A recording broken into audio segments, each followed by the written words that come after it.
Theorem 1. For any square matrix A with real number entries, A plus A dash is a symmetric matrix and A minus A dash is a skew symmetric matrix.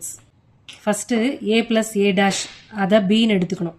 அப்போ B dash equal to B னு prove பண்ணிக்கணும். அதே மாதிரி C equal to A minus A dash னு எடுத்துக்கணும். அப்போ C dash equal to minus C அப்படின்னு prove பண்ணணும். அதான் இந்த theorem. Let B equal to A plus A dash. Okay. அப்போ B dash என்ன? A plus A dash the whole dash. Transpose of a matrix. அதில் ப்ராப்பர்ட்டிஸ்லாம் இருக்கா? அதுதான் இப்போ யூஸ் பண்ண போகிறோம். இப்போ A plus A dash the whole dashனா A dash plus A dash the whole dash. இது என்ன? A plus B the whole dash equal to A dash plus B dash. அதுபடி இங்கே பிரித்து எழுதியிருக்கோம். சரியா? அடுத்து இதை மாற்ற போகிறோம். எப்படி? இது A dash அப்படியே வச்சுக்கோங்க. Plus A dash the whole dashனா A. இது first property of transpose of a matrix.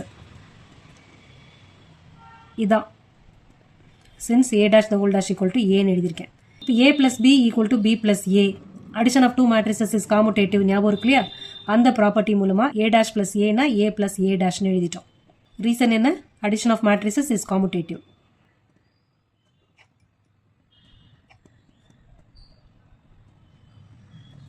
A plus A dashனா என்ன? B. அப்போ நம்ம என்ன ப்ரூவ் பண்ணியிருக்கோம்? B dash equal to B னு கொண்டு வந்திருக்கோம்.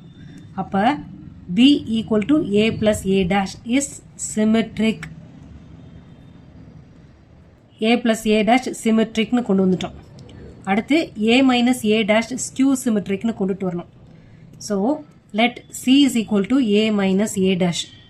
அப்போ C dash அப்படின்னா A minus A dash the whole dash. இதே மாதிரி தான் A plus B the whole dash அதை பிரிச்சோம்ல, அது மாதிரி A dash minus A dash the whole dash. Reason என்ன? A plus B the whole dash அப்படின்னா A dash plus B dash, அந்த ரீசன்னால. இப்போ இது A dash minus A dash the whole dashனா A, இங்கே கொடுத்தோம்ல அதே ரீசன் தான் இங்கேயும். Okay, since A dash the whole dash equal to A. இப்போ இது ரெண்டுத்துக்கும் மைனஸை வெளில எடுத்தா A minus A dashனு வந்துருமா? minus A plus A dash கிடைச்சிருக்கா? A minus A dash என்னன்னு எடுத்தோம்? C னு எடுத்தோம். அப்போ that is minus C. இந்த மைனஸ் அப்படியே A minus A dashக்கு C னு எழுதியாச்சு. அப்போ நமக்கு என்ன கிடைச்சிருக்கு? C dash equal to minus C னு கிடைச்சிருக்கு. ஓகே, அப்போ A minus A dash C தானே A minus A dash. அப்போ A minus A dash is skew symmetric. புரிஞ்சுதா? அடுத்த தியரம் போலாமா? Any square matrix can be expressed as the sum of a symmetric and skew symmetric matrix. இந்த square மேட்ரிக்ஸையும் sum of symmetric and skew symmetric matrixனு எழுதலாம் அப்படின்னு கொடுத்துருக்காங்க. இதான் தியரம் 2.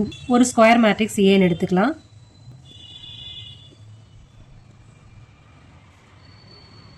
இந்த மேட்ரிக்ஸை sum of the symmetric and skew symmetric matrixனு எழுதலாம். தியரம் 1ல பார்த்தோம் A plus A dash அப்படின்னா சிமெட்ரிக் அப்படின்னு பார்த்தோம். A minus A dash அது ஸ்கியூ சிமெட்ரிக் மேட்ரிக்ஸ்னு எழுதணும். ஸோ அந்த A plus A dashையும் A minus A dashையும் தான் இப்போ எழுத போகிறோம்.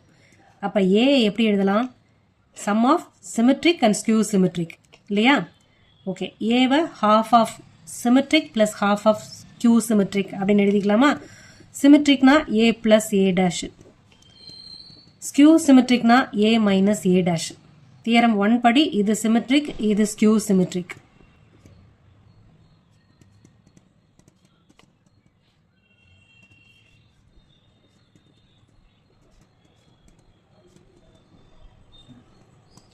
அப்போ என்ன எழுதலாம்? ஒரு ஸ்கொயர் மேட்ரிக்ஸை sum of the symmetric and skew symmetric matrix அப்படின்னு எழுதலாம். புரிஞ்சுதா? therefore any square matrix can be expressed as the sum of symmetric and skew symmetric matrix.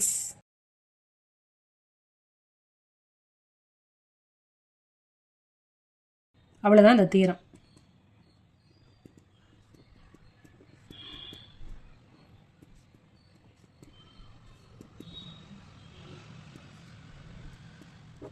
அடுத்து ப்ராப்ளம்ஸ்ல பார்க்கலாம். எக்ஸாம்பிள் ப்ராப்ளம்ஸ்ல அடுத்து கண்டினியூ பண்றேன்.